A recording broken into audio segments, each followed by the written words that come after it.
Okay, so what we want to do today is talk about, there are three basic loss mechanisms that we usually talk about. First, there's leaching. That's where nitrogen moves down through the root zone beyond the reach of the crop. That occurs primarily in light permeable soils, like any of you farming on sandy soils. That's where that would most often occur. We have volatilization, which is a gaseous loss from urea or urea-containing fertilizers that are applied to the soil surface, where they don't get incorporated as that urea converts to ammonia. That ammonia can escape into the air. That's what we call volatilization. And then the third one, denitrification, and that occurs where we have heavier soils that tend to stay wet, where we have saturated conditions even temporarily. Then that nitrogen converts from the nitrate form back into nitrogen gas and various nitrogen oxides like nitrous oxide, which is a greenhouse gas. So that's a gaseous loss as well.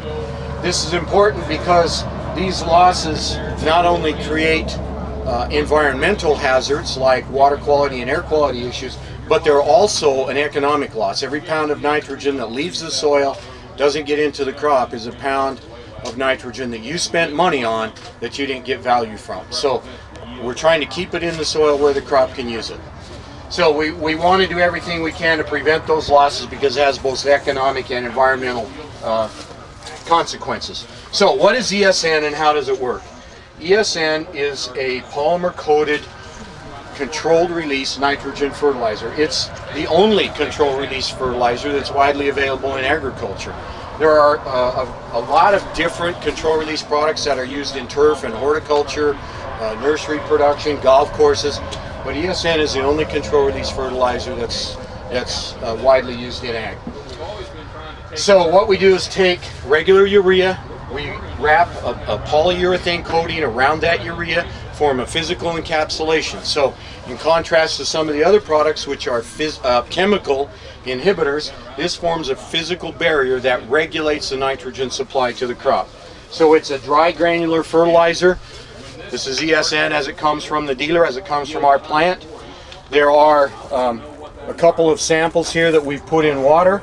Here's one that was put in water last week. And you can see for this process starting to happen. So the water moves in through the coating, dissolves that urea inside, so we get capsules of liquid urea that then ooze out into the soil over the growing season. So this physical barrier controls the rate at which that nitrogen is supplied to the crop. And as long as it's inside the coating, it's not susceptible to loss. There's another sample here that's been in water since March.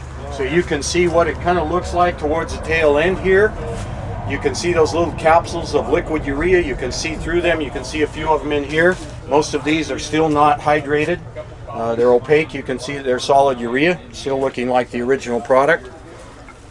And then the one that's completely dissolved. So what that does is regulate nitrogen supply to the crop. It's designed to release nitrogen at a rate that coincides with corn growth and nitrogen demand. So by keeping it inside this physical barrier and only releasing a little bit at a time, we reduce the exposure of our nitrogen to loss. So only a small amount is made available each day, each week, over the course of about 60 to 80 days. So this product is designed to last about 60 to 80 days under corn growing conditions. So what does that do for me? That's how it works. That's the process. Very simple diffusion-based process. What it does for us is protect our nitrogen investment from loss. We keep more of the nitrogen in the soil because we're keeping it encapsulated through the growing season. That gives us better end-use efficiency. We get more of the nitrogen into the crop, which means higher yields and more profitability. So especially with the price of corn today, every bushel is worth a lot of money. So we want to get the most we can out of that fertilizer. The other thing it allows us to do is make one application and feed the crop for the entire growing season with a single application. That saves us time and fuel and equipment. We don't have to be out in the field side dressing, and sometimes we can't get in the field when it's time to apply the nitrogen. We put our ESN on pre-plant, we don't have to worry about that. The nitrogen's already there. That gives us more flexibility in nitrogen application timing.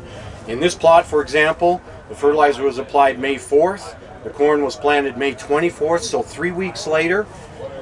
And because we use ESN, that nitrogen's protected. So up the road there, you'll see the ESN plot and what it looks like compared to this urea plot.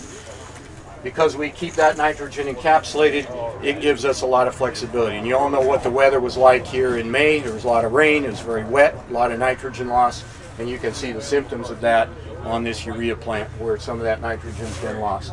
And then lastly, I know this is not the driver of most growers' decisions, but it's still an important facet, and that is if we keep that nitrogen in the soil, we can help protect our air and water quality. So that gives us an environmental benefit. That's why we call ESN environmentally smart nitrogen, because we're protecting that nitrogen, keeping it in the soil and in the crop.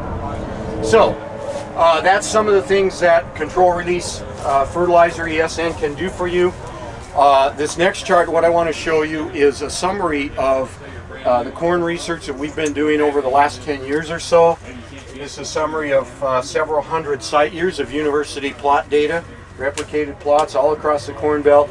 So we combined all that data, analyzed it to determine where we get the best value. Where does ESN provide you, the grower, with the best value, the best return on your investment?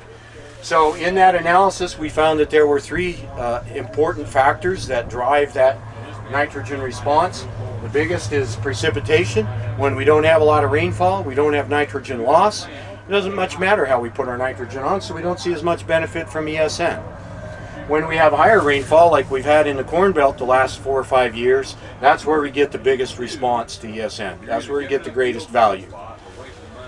So the second factor is soil type, and so the rainfall determines the magnitude of the loss. The soil type determines the type of loss that's happening. So these heavy wet soils, that's denitrification. These light sandy soils, very permeable soils, that's going to be primarily leaching. So these represent the different kinds of losses. So soil type is important. Then the other factor is soil organic matter, which determines the ability of the soil to resupply that nitrogen by natural processes. Higher organic matter soils have a lot more soil nitrogen that becomes available.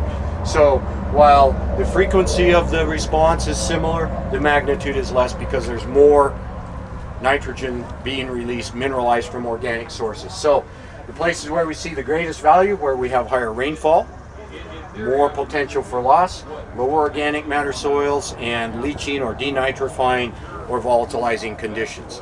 So those would be the areas where that's where we really want to see ESN used, because that's where it really has the greatest value. If you're farming in drier areas, you don't get the rainfall, you've got higher organic matter, it probably doesn't have as much benefit. So ESN isn't the magic bullet that's going to solve all your problems. I mean, we have some planting issues in this plot as well. It doesn't correct those. It's not going to correct water stress in the crop, but it will help you keep that nitrogen in the ground. And here you see some typical yield responses that we've observed in our studies over a large number of sites. So if we take, say, just something in a medium type of response of 10 bushels per acre, what's 10 bushels of corn worth today?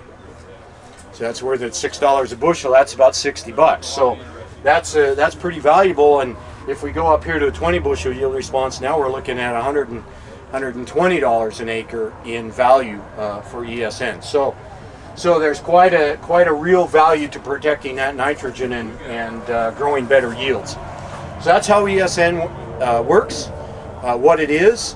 We've got some recommendations here in our literature specifically for corn, how to use it in different ways, different environments. We've got a lot of growers that use it in no-till corn as a post-emergent top dress. Should go on early. We don't want it to be too late, because keep in mind it is a control release fertilizer, so we don't want to put it on too late. If you come in the corn's this high, then it's going to take a little while for ESN to get going, and it may not release fast enough to keep up with that rapid growth. So we do want it to go on early. That information is contained in there.